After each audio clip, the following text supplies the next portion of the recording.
Peter and the Wolf.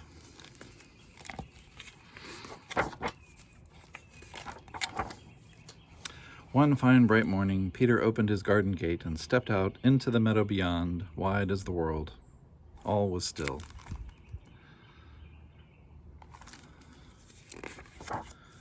Only Peter's friend the bird, perched at the top of a big tree, sang the song of the peaceful meadow and the quiet blue pond. Then, as Peter listened, a duck came waddling out of the bushes for a swim.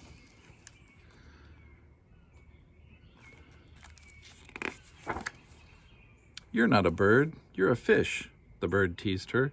"You'd rather swim than fly." What's the good of a pond if you can't swim?" quacked the duck.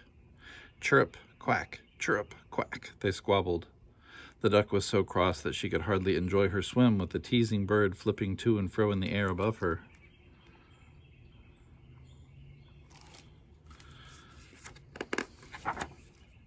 But Peter's cat had followed them through the open gate and was now prowling soundlessly toward the excited birds. She was almost hidden by the tall, wild flowers and deep grass of the meadow. "Aha," thought the cat, lifting one velvet paw at a time, her yellow eyes fixed on the two birds.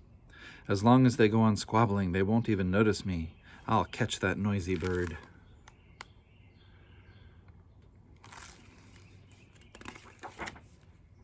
"Look out," Peter shouted. The bird rose up with a whirring of wings and perched high up in the tree again, singing merrily to show how little he cared. And out on the pond the duck joined in, mocking the disappointed cat. And the cat strolled off, trying to pretend she had never meant to catch anyone at all on this fine, bright morning.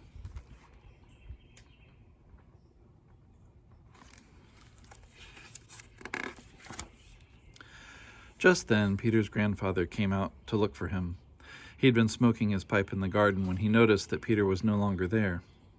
"How often have I told you not to go into the meadow alone?" he bellowed, making the bird fly up with a squawk and the cat hide behind a tree. "You know how dangerous it is out here." Grandfather rumbled on. "A wolf might come running out of the forest at any moment." Of course, Peter was not the least bit frightened, but his grandfather led him firmly back into the garden.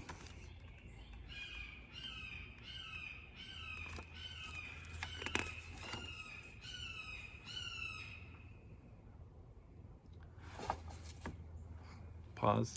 Sorry about that. I had to take a picture of a bird. And no sooner were they inside the garden wall than a huge, hungry wolf came slipping out of the forest.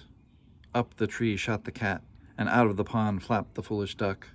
Waddle, quack, as fast as she could go, but she couldn't go nearly as fast as the wolf. A brief chase, a dark cloud passed across the sun, and gulp! The duck was inside the wolf.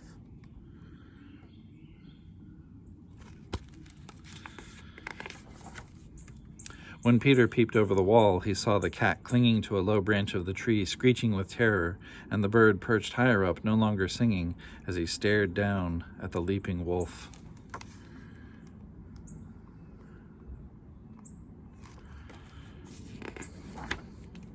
One little duck had not been nearly enough for him. The wolf began to run round and round the tree, his mouth open, his tongue lolling. Perhaps the cat would lose his grip, or the bird would fall down into the ready rows of teeth below. The wolf did not intend to stop running around the tree until they did. As he watched, Peter suddenly had a bold idea.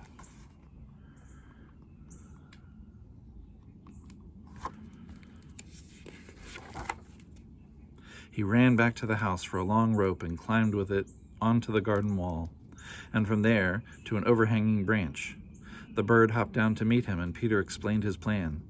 "You fly down," he told the bird, "and make the wolf think he can catch you, but don't let him get too close."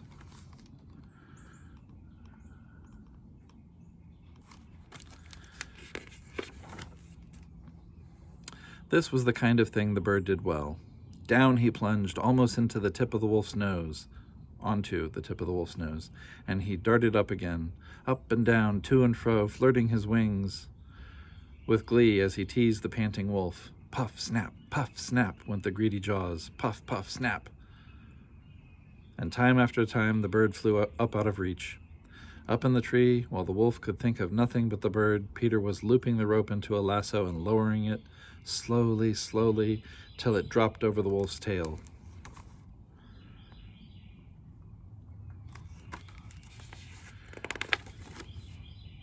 Then Peter gave a tremendous tug, and the wolf was leaping once again, upside down this time, while the noose drew tighter and tighter. At that very moment, 3 huntsmen came running out of the forest, shooting off their guns and shouting. "No need to shoot," called Peter. "We've caught the wolf. Now you can help us take him to the zoo."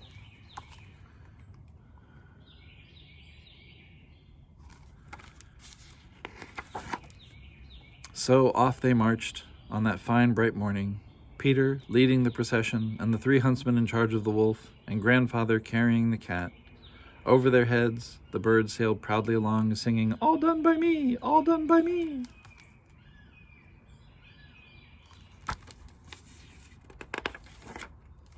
And inside the wolf, the duck quacked, very softly, because the hungry wolf had swallowed her whole.